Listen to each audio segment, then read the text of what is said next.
My name is Manuel. I'm 41 years old, married, I have 4 children, and in normal life I'm an independent trader for outdoor living products. In this video I will tell you why I went to the Donbass during the war and what I experienced there.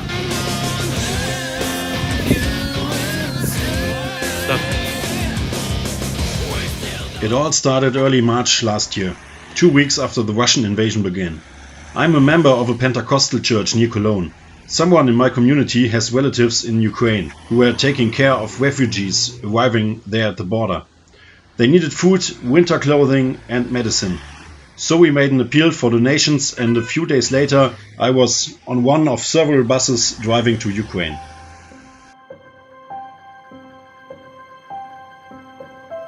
Arriving at the Ukrainian border, we could see the consequences of the war with our own eyes. Thousands of women, children and old people were standing at the border at -10 degrees, waiting to be allowed to leave for Poland. On the Ukrainian side, there was a traffic jam, men who brought their families to the border. We saw heartbreaking goodbyes, crying families, civilian cars with bullet holes. At this moment it was clear to me and my friends that this trip was just the beginning of my commitment to Ukraine. 6 more convoys followed. We brought generators, clothing, hygiene items and bandages and medicine. On the way back we brought women and children to Germany and organized apartments for them here. In total we were able to evacuate more than 70 people.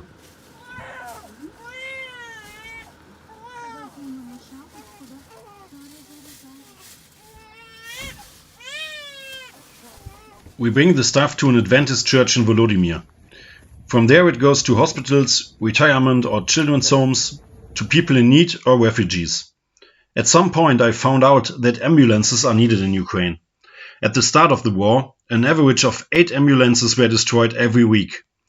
Ambulances are a popular target and the Russians are chasing them. Therefore, SUVs are increasingly being used to evacuate wounded soldiers and civilians from the frontline areas.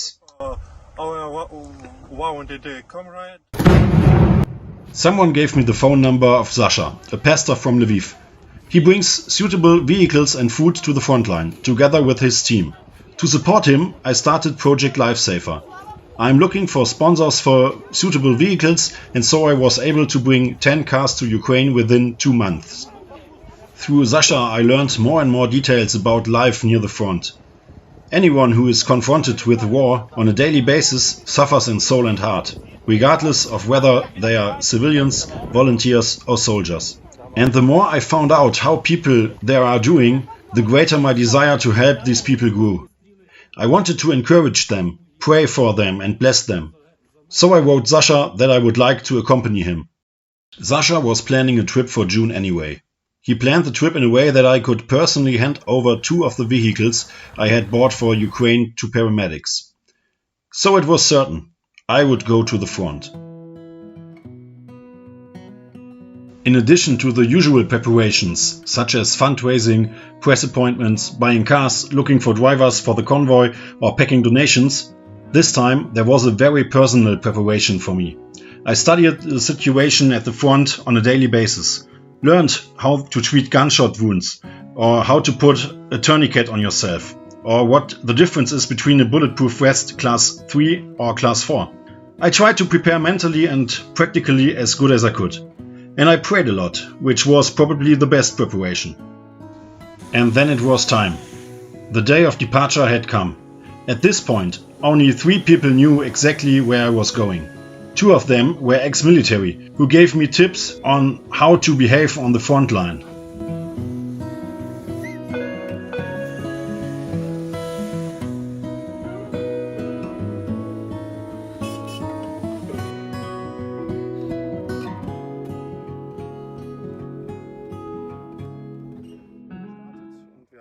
We are now on the Ukrainian side of the border.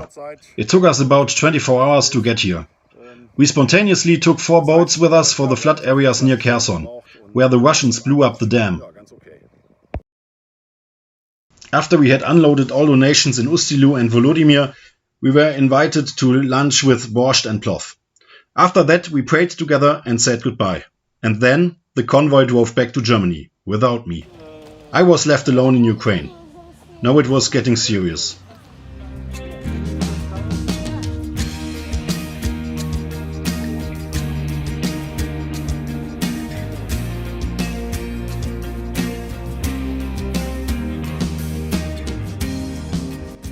From Ustilu I went to Lviv. Here I spent a day off and had some time for sightseeing.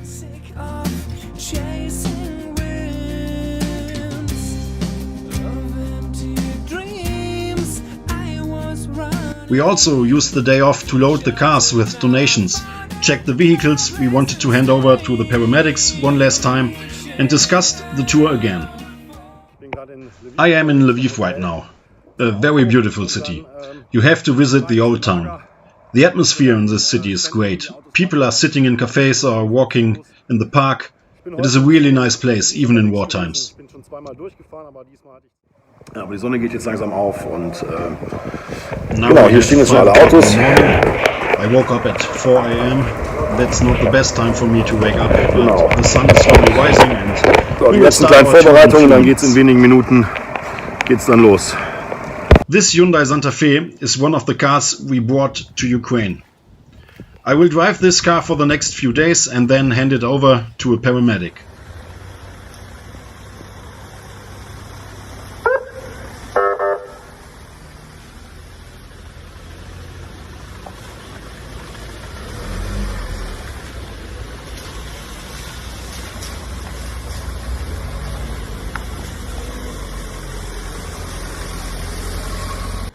Except for the silver van, we will hand over all these vehicles to military medics.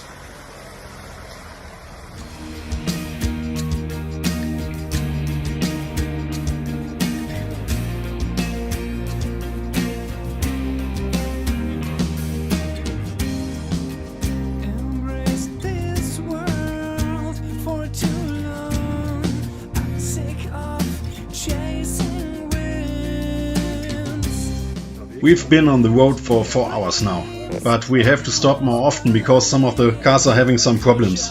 When we can drive, the guys drive very fast. The Adventists all seems to be race drivers.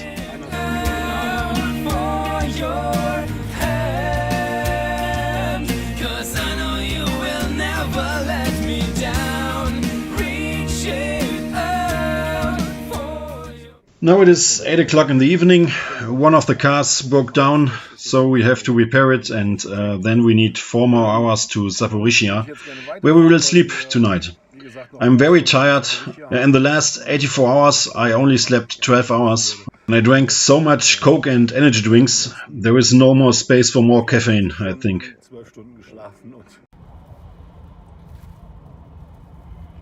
It's now around 11 p.m. There has been a curfew since 10 o'clock. So we haven't seen a car for a long time. The street signs have been painted over and the first tank just came towards us. I'm slowly getting excited.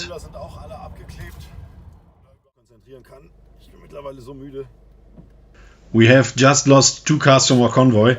As I said before, the street signs are overpainted and the race driver in the ambulance in front of me is driving very fast. But here they are, so we can go.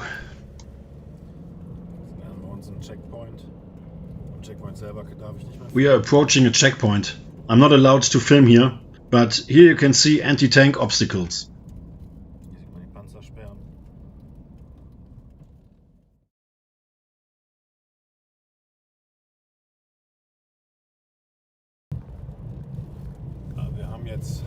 We have now arrived in Zaporizhia. It's 1:30 in the morning and the front is about 35 kilometers from here. This is totally crazy here. There is a blackout rule, so not a single light is on here, no street lighting, no advertising, no illuminated houses.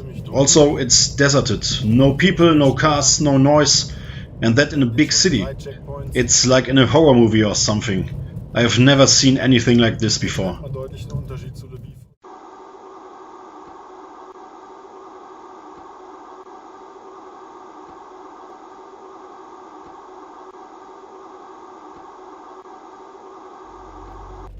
We have just arrived at the hotel. Jetzt ist Luftalarm.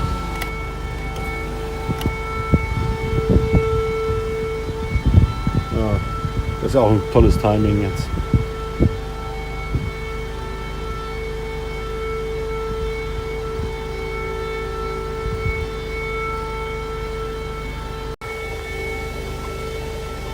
Односторонній, напевно.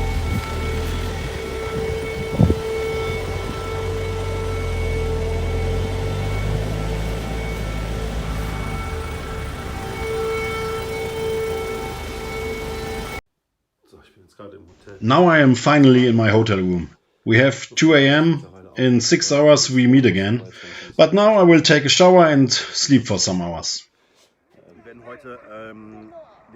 We have 8 o'clock in the morning. I could sleep for about 5 hours. Today we will hand over this ambulance to some medics in Orikhiv.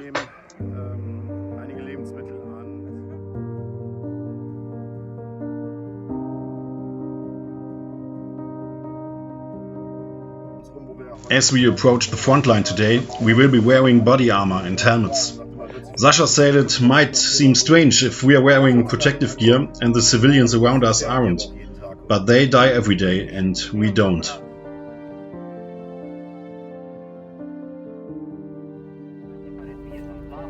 Unlike last night, Zaporizhzhia is now a busy city. Cars are driving, people walk around, going to work. Here's an old lady, maybe she goes shopping or something else.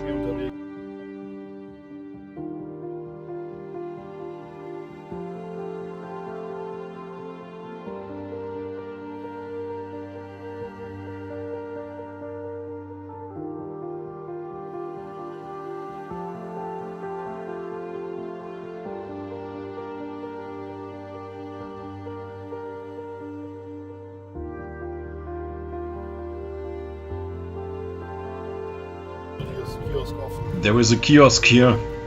Despite being close to the front, the people go about their normal lives here, which is right. People need normality.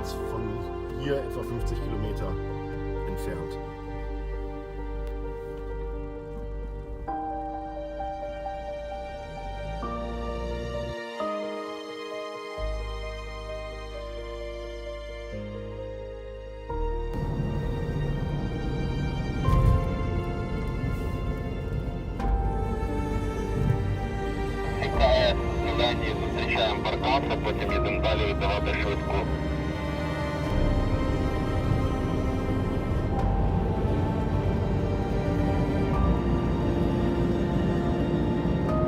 We are still in the Zaporizhzhia region, approaching Orikhiv. We've already passed several checkpoints. In the meantime, only army vehicles come towards us. You hardly see any civilians.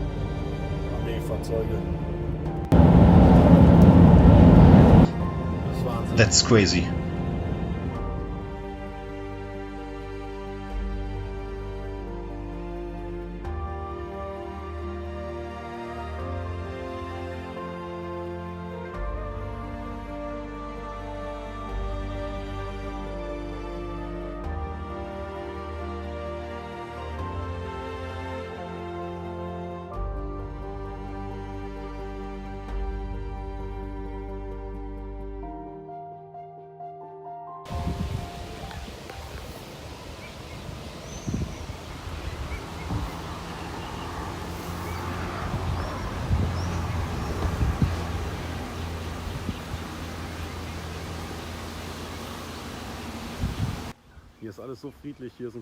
Everything is so peaceful here.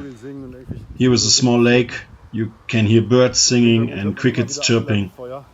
Here is a swan, swims with his offspring.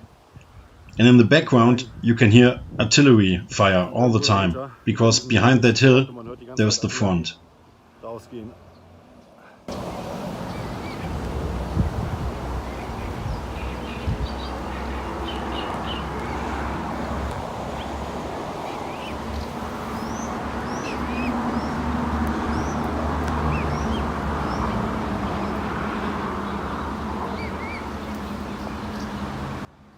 I'm looking forward to visit this country in peacetime.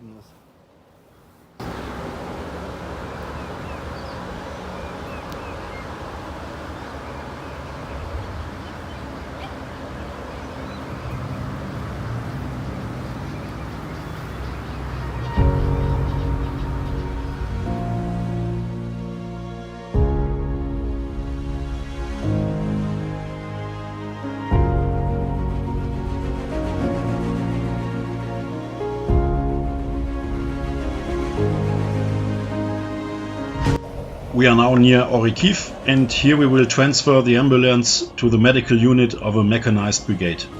Please respect the fact that I will not name the respective brigades or their exact locations in this video. Okay. Дякуємо. Thank you. Uh-huh. For help. Yeah, it's a pleasure. I hope it can save a lot of lives. Wish you all the best. Врятує багато життів. God's bless. Бог благословить. Все буде добре. Yeah. І ви можете народу Німеччини подякувати. Дякуємо. Дякуємо друзям з Німеччини. Так, все працюємо для перемоги, для спасіння людей. The ambulance is now being driven by a paramedic. We have been invited to breakfast and will now drive to the location of the medical unit.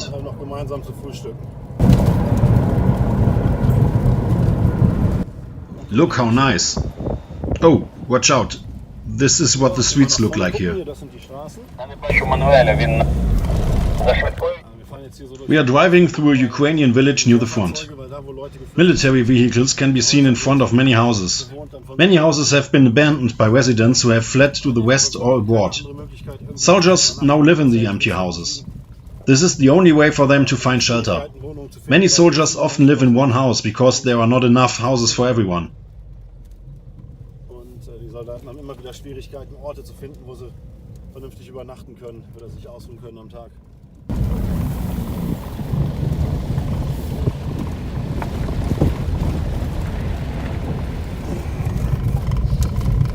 Where life sometimes takes you. Now I follow Ukrainian soldiers through a village near the front to have breakfast with them. Crazy.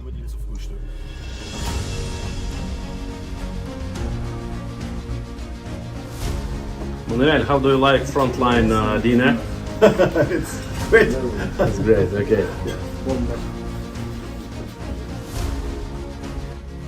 Then I had the opportunity to give a short sermon and pray for the paramedics. The king of Israel, David, a messenger came to him to tell him from the front line. News from the front line. I will not play all sermons or prayers out loud here, as they were also personal words for the people. But I was talking about 2 Samuel 11 verse 7, when David asked his ambassador in the middle of the war if his soldier said Shalom, peace. With God by your side, even in war, there can be peace, as we can read in Psalm 55 verse 19. He saves me and gives me Shalom from the many enemies. They can't touch me now. These men and women are under tremendous stress. They bear a great responsibility, and at the same time, their lives are constantly in danger. The Russians use drones and snipers to specifically hunt down paramedics. It's more dangerous to be in an ambulance than in a trench. You bless them, На яку ти благословив їх? be on their side, І що ти є на їхній стороні and give them everything they need. і даєш їм все, що необхідне.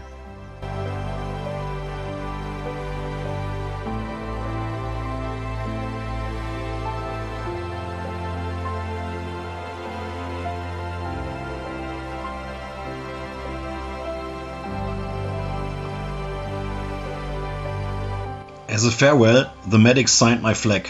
This is how soldiers express their gratitude and respect. Two of the paramedics then showed us around the city of Orikhiv and brought us to their comrades who were on duty in the city. Here, we prayed together in a hiding place in the basement. Driver of medics driver told that they drive so slowly because of us. Because they're afraid of us. They drive here 150 kilometers per hour or 160 kilometers. Because they are afraid of us, that's why they drive so slowly. Only 120 kilometers per hour. Okay. It was a town with maybe about 20,000 people here. Це так, ну, це нічого. Саня, ми зараз вправо будемо їхати. Яке добре знати місто.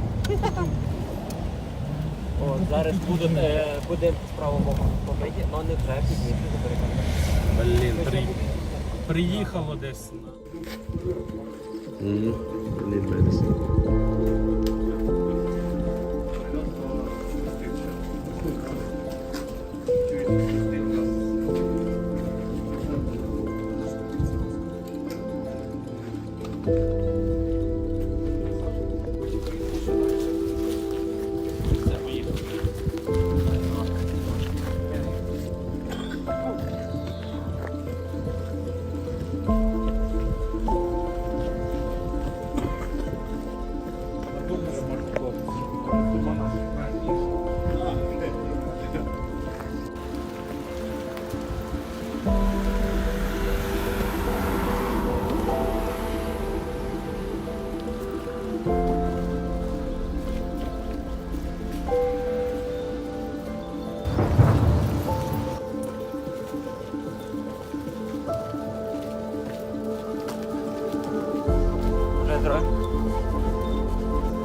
Amen. Амінь.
And we want to ask you for your protection for these guys.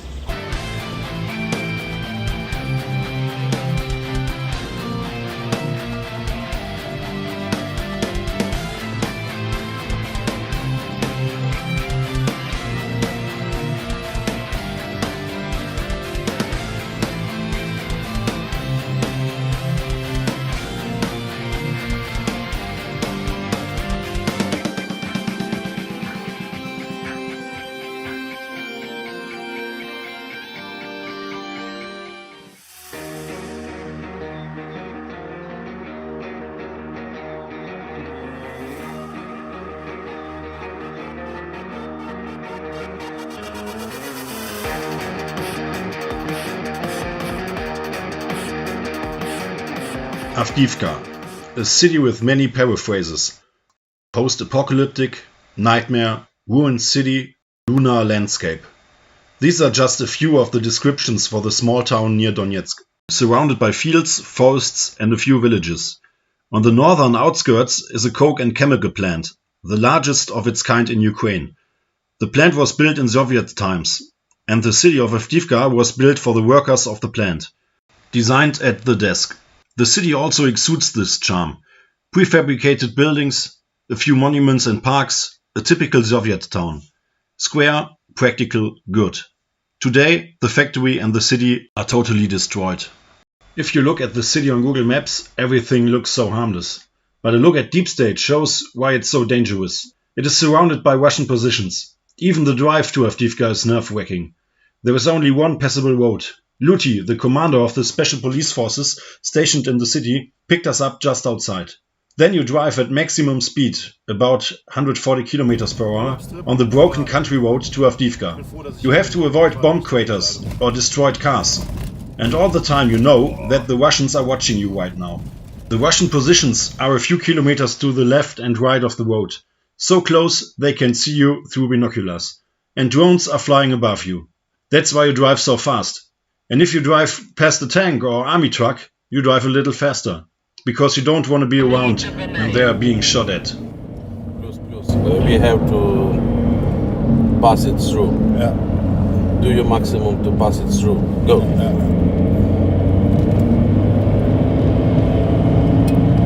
And then a dog ran in front of my car and I automatically slowed down and wanted to dodge. And then Sasha yelled at me, "Kill it or we will be killed!" There were pieces of metal, the remains of bombs and wrecked cars everywhere along the road. If you blow your tire here, you are dead. And that was the only moment of the trip where I was scared. I was afraid that another dog will run in front of my car and I'm not allowed to brake. Welcome to Avdiivka.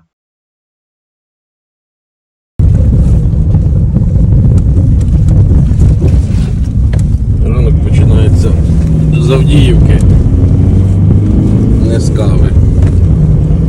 Yeah? The morning started from not from coffee, but from Avdiivka.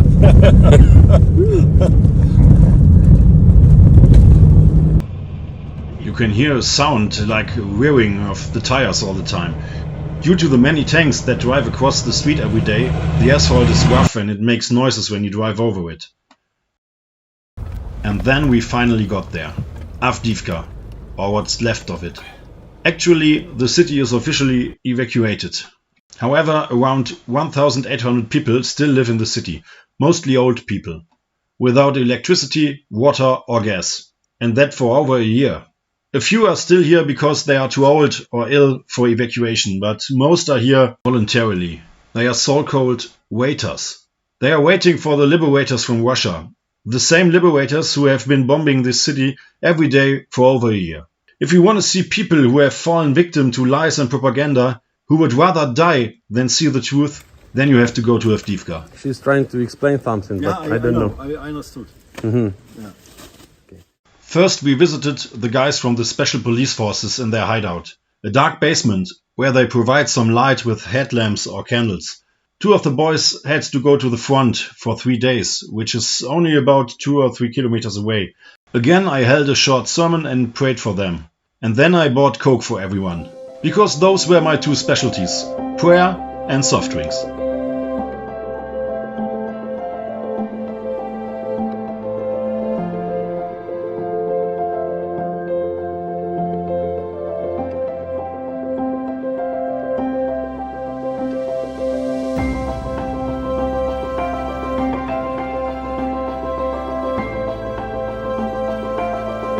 Then we distributed food for the remaining residents together with a few soldiers. Actually, they are police officers from a special unit. We offered to evacuate the people, but no one wanted to go. An old man said this would be a good place to live. 19 apartment house, but it's don't care. So you don't want to leave? Yes, I'm going to stay here. My family all on chemistry. So, see you.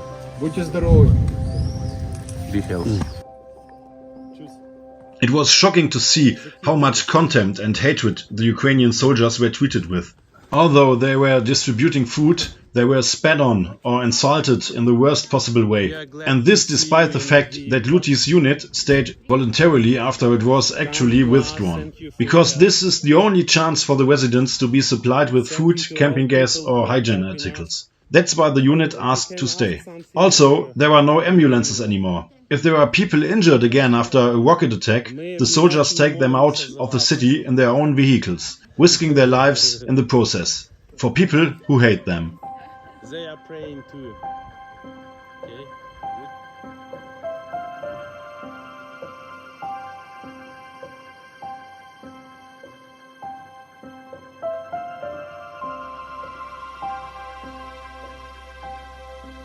People quickly noticed that I'm from Germany and wanted to know why I was here. Sasha explained them that I was from a church in Germany and was here to help. An elderly woman then invited me to her apartment. She was taking care of her old neighbor and asked if I could pray for them. Of course, I accepted the invitation and prayed for both women. They had tears in their eyes and were very touched that someone from Germany had come a long way to Avdiivka.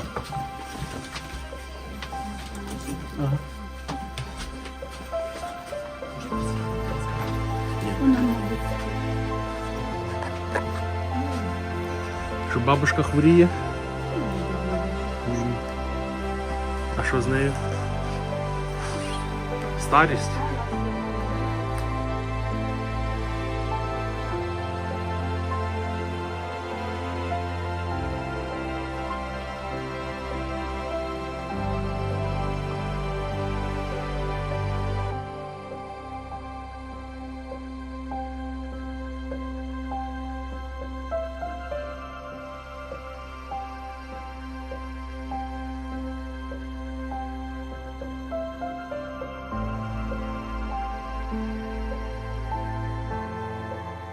And then Luti, the commander of the unit, showed us the city.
I'm standing right here in the center of Avdiivka.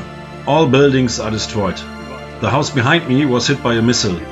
A woman's body lies under the rubble, but you can't get her out because you can't use heavy equipment. The Russian drones would see it and could attack. Everything is really destroyed here. There is no longer an intact house. The whole city is a rubble field. It's undescribable. You can see inside the apartments because the windows are all broken. You can still see photos of relatives hanging on the wall, or there are still pots on the stove. I've never seen anything like it before. That's really intense. Totally crazy.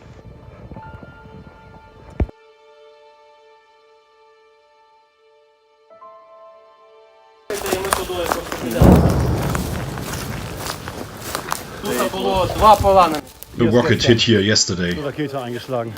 Two civilians were wounded here. Ви гляньте, я відійду просто. Я відійду, щоб вам не заважати. Ви це подивіться.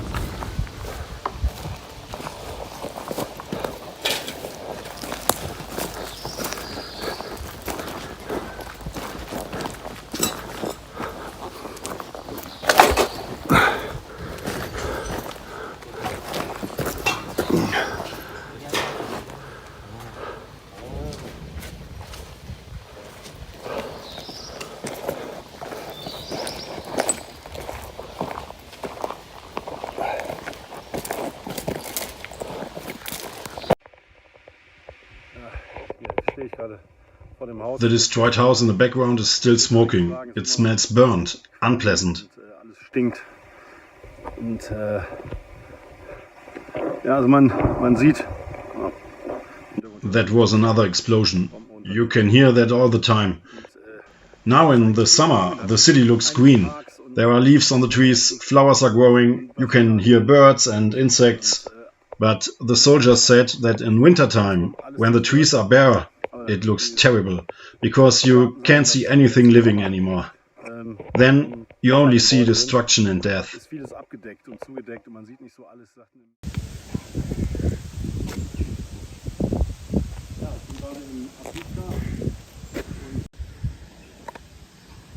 Russian rocket destroyed apartment house.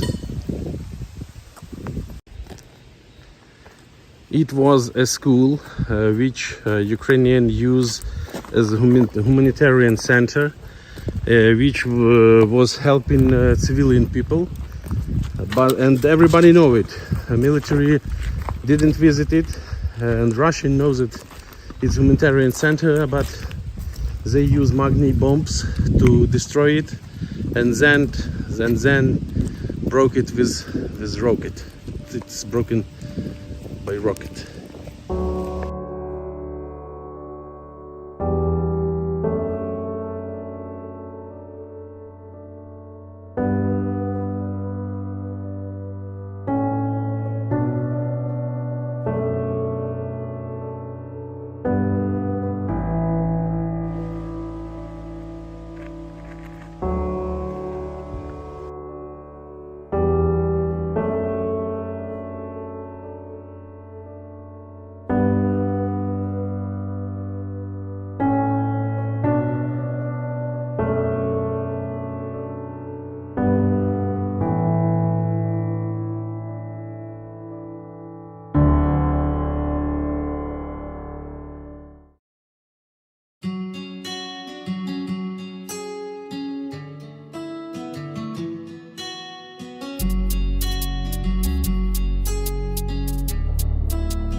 I knew this only from television or newspapers.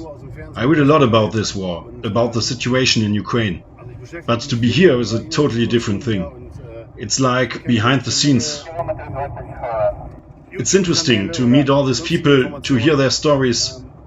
You do not know the everyday life of soldiers or civilians in the combat area if you haven't been here. You cannot compare it if you see the pictures in the news. I'm glad for this opportunity to be here by myself.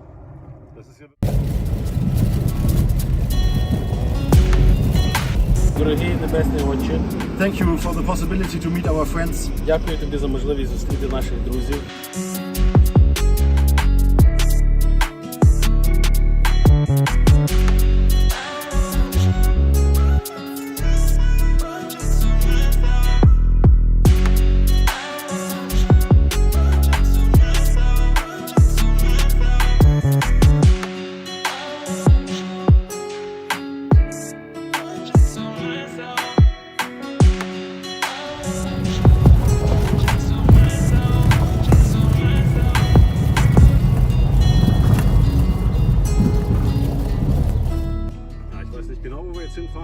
I don't know exactly where we will go now, but we have to wear body protection again. It's not easy to get in the car and drive with all this stuff, but safety first.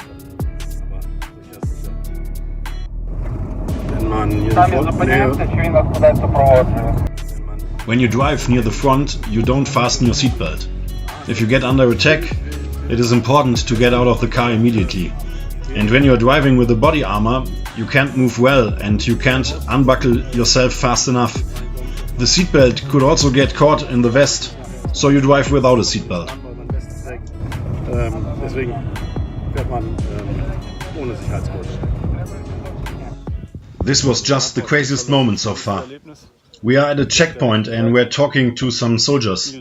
I was looking at the lake. You can see the sun reflecting in the water. It's almost like holiday. And then you could hear 6 loud bangs. Bang, bang, bang, bang, bang, bang. And seconds later we saw 6 impacts on the other shore. This was a multiple rocket launcher, a BM-21 grade. The Russians used it to shell a village on the other side of the lake. It's unbelievable.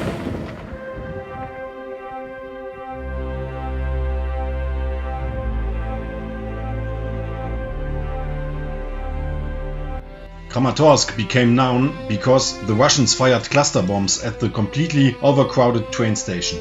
There were 57 dead and over 100 injured civilians. We were there at lunchtime and went to eat in a restaurant, the Dukhovka bar at the Pushkin Park.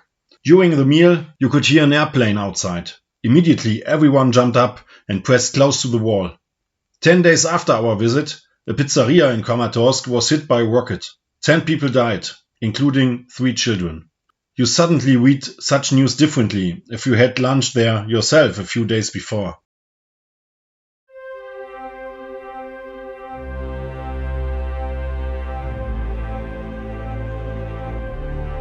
There was a fierce tank battle here near Izum. As I say this, I think that sounds like something out of a World War II documentary. Tank battle. Some of the destroyed Russian tanks are still standing here in the fields. Today, where a Ukrainian tank was destroyed, you can see a Ukrainian flag.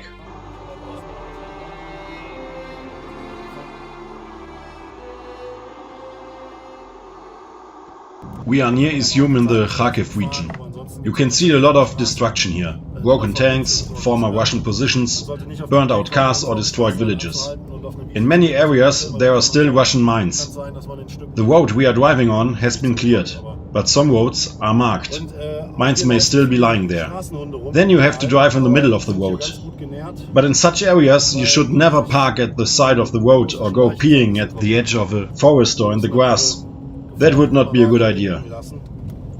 There was a lot of heavy fighting in this area.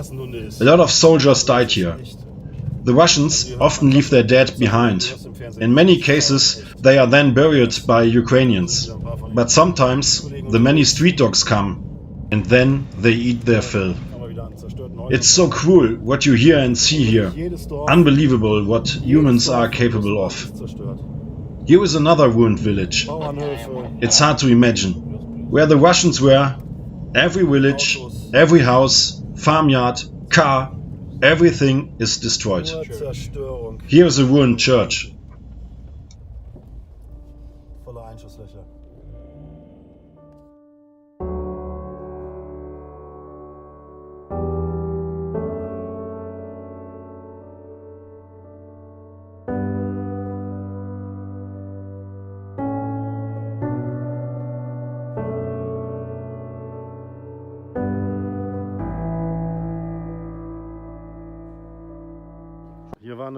At this church was a Russian position. In this hole stood a howitzer. You see uniforms sticking out of the ground everywhere. Many of them still have content, if you know what I mean. You can still see the sandbags that secured the church and many bullet holes. Here was a machine gun position, built with ammo boxes. From here the Russians shelled the opposite hill.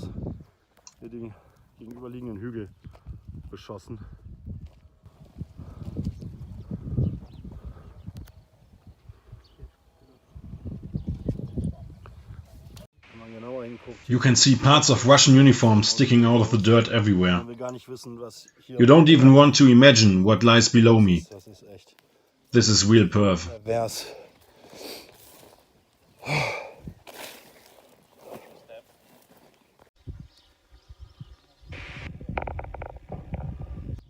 Hier flogen gerade ein paar Schmetterlinge. Here are just a few blue butterflies. Unfortunately, they are gone now. Schöne blaue Schmetterlinge. Even if it sounds crazy, I was really happy about the butterflies. Freut man sich They were colorful, flying from flower to flower. Schmetterlinge. And then you notice that there is still something alive here, something beautiful. Even if it's just a few butterflies. They don't care about all this crap. Ich weiß nicht. Die fliegen einfach hier von Blume zu Blume.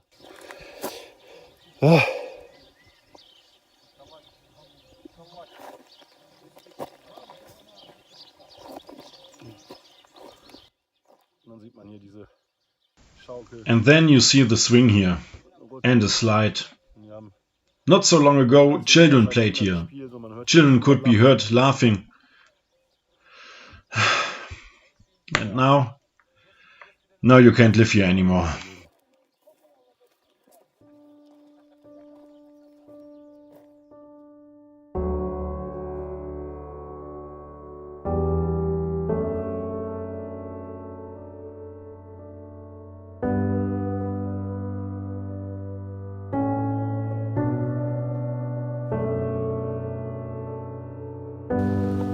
Хочу зробити відео.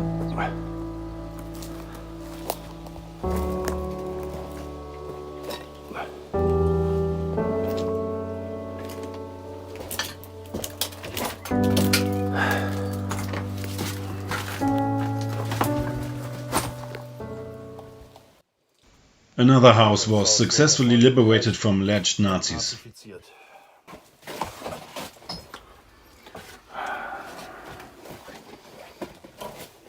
Here you can see a keyboard, Tastatur. some books. People lived here peacefully. Here's the living room.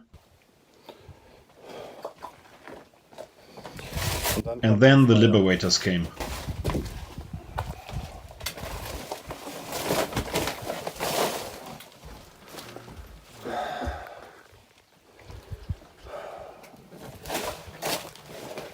Це адміністрація була. Там не порядність. Там я був, тут просто документи изучав.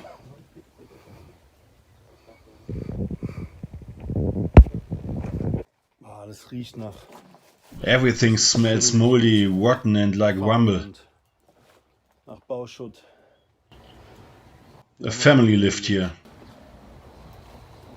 Maybe they were farmers.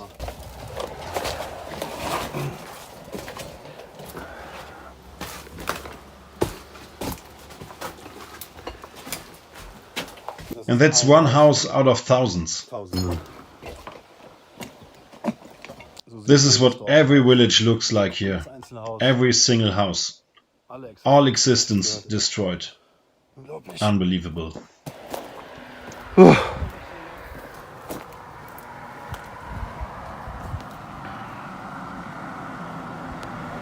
Such a beautiful area here. Aber mal ein richtig nettes It used to Dorf. be a really nice village.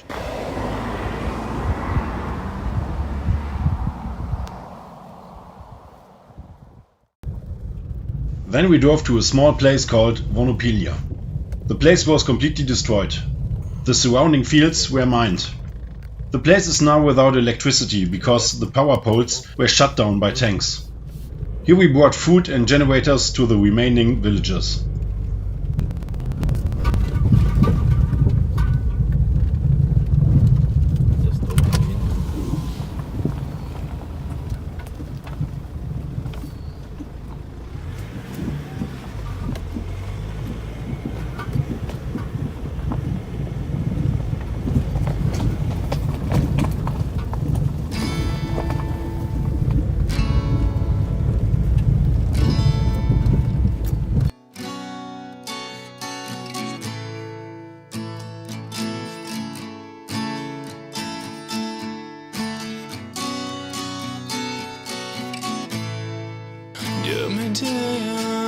Who am I?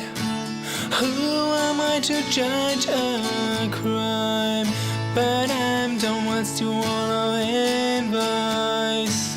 Oh, you're gonna miss the life.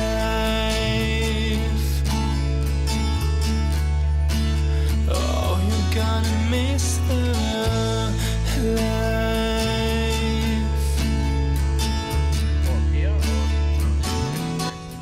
We then drove together with a resident of Monopilia to a village that's a little further out.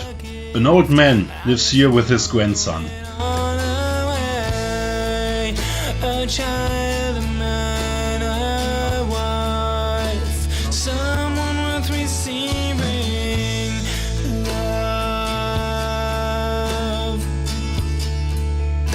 someone worth receiving love.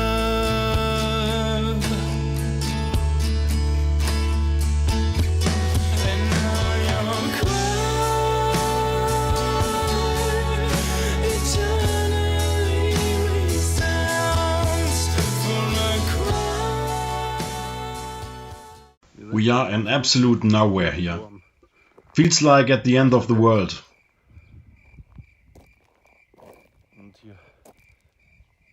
Here is a small, insignificant village. And the Russian tanks came over this hill and destroyed the village. They just fired at every house. We are currently with an old man who lives with his grandson in the least destroyed house. The grandson is an orphan. He only has his grandfather left.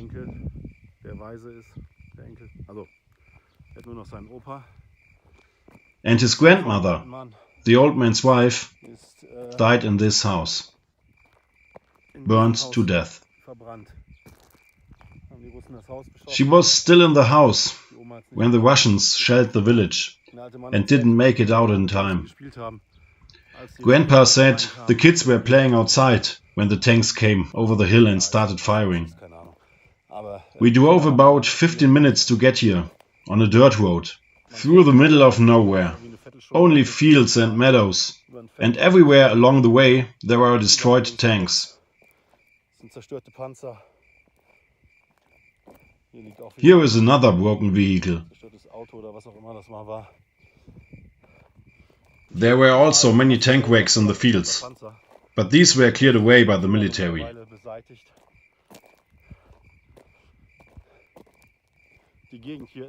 This area is so beautiful.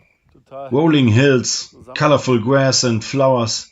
But this beautiful place turned into a real nightmare.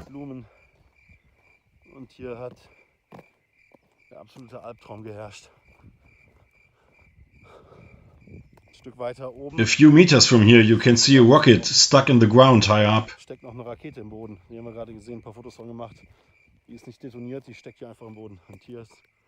Here is a wrecked truck. This destruction is incredible. Everything is broken in this region. I haven't seen a single intact house in hours. You can drive to the most distant, unimportant village and you can be sure it's destroyed. There is nothing intact here anymore.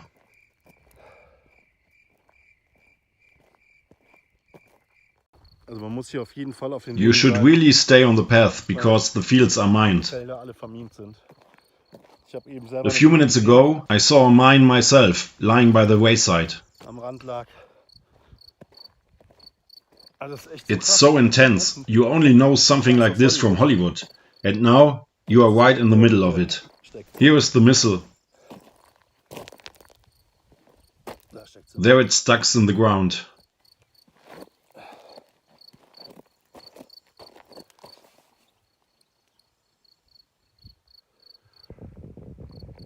In the background you can hear the crickets.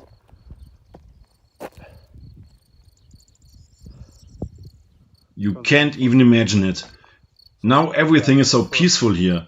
But some time ago there was a fierce battle here and people died here. And why?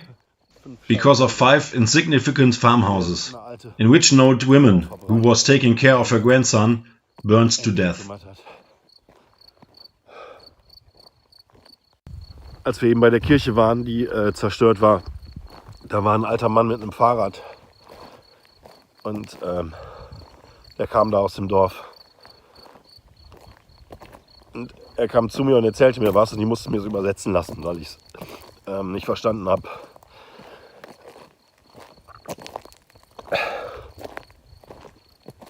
Und er sagte, dass seine Frau bei dem russischen Angriff gestorben ist. Und dass er wünschte, er könnte weinen, aber er kann es nicht. Er weiß nicht warum, aber er kann einfach nicht weinen. Er hat keine Tränen. Ich kannte den Mann, habe noch nie im Leben gesehen. Er kam aber zu mir und gab mir die Hand und drückte mich irgendwie und erzählte mir davon. Aber ich konnte ihn auch irgendwie nicht trösten. Ich spreche auch die Sprache nicht, aber was die Menschen hier erleben.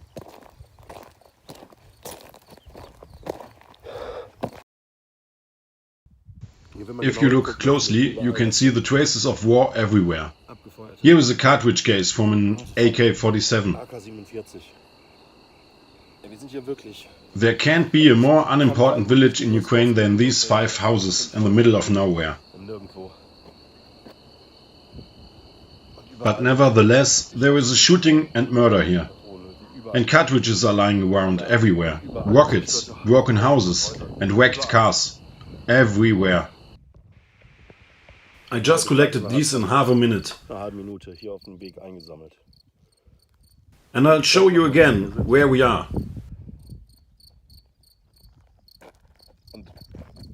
And what a major metropolis this battle was about. Those few farmhouses.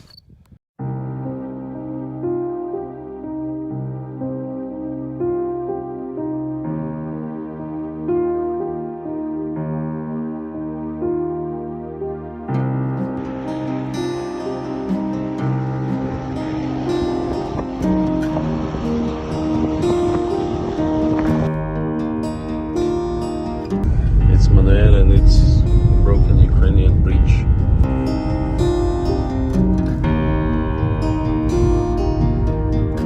And we have drive through this. Time of decadence and time of despair. Spaces between. It's Liman. It's Liman, Kharkiv region.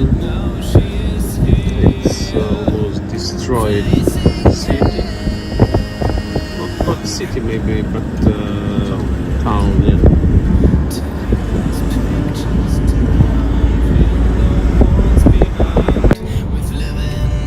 Liman is the last stop on my journey. Here I will hand over the Hyundai to a young paramedic. Tomorrow I will go back to Lviv and from there to Germany.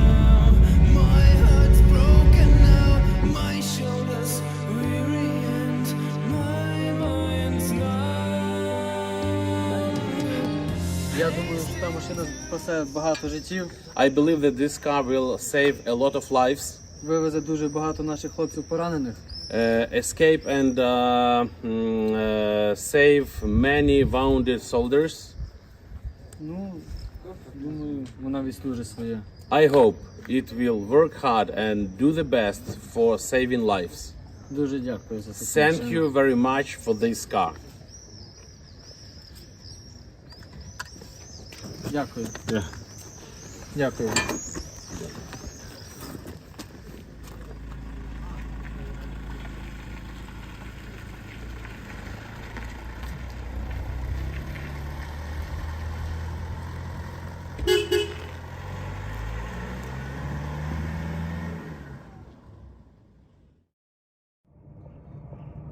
Even after seeing all this hate, this destruction, I can say that I don't hate the Russians.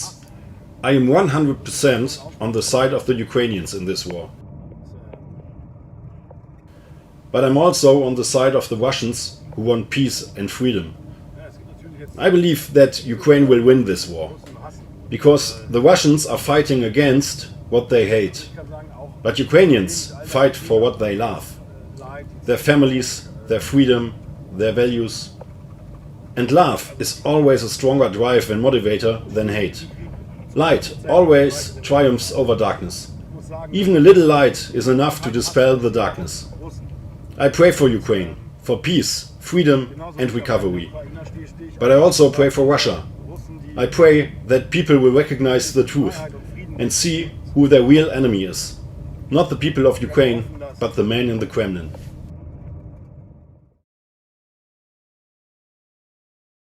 I have meanwhile embarked a new path in life and now work for a Christian charity. I will now provide full-time and professional assistance to Ukraine. The team around Sasha continues to bring donations and cars to the front.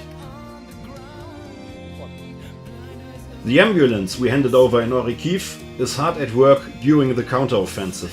Several dozen wounded people have already been evacuated with it. A young soldier I prayed for was shot in his leg and is in the hospital.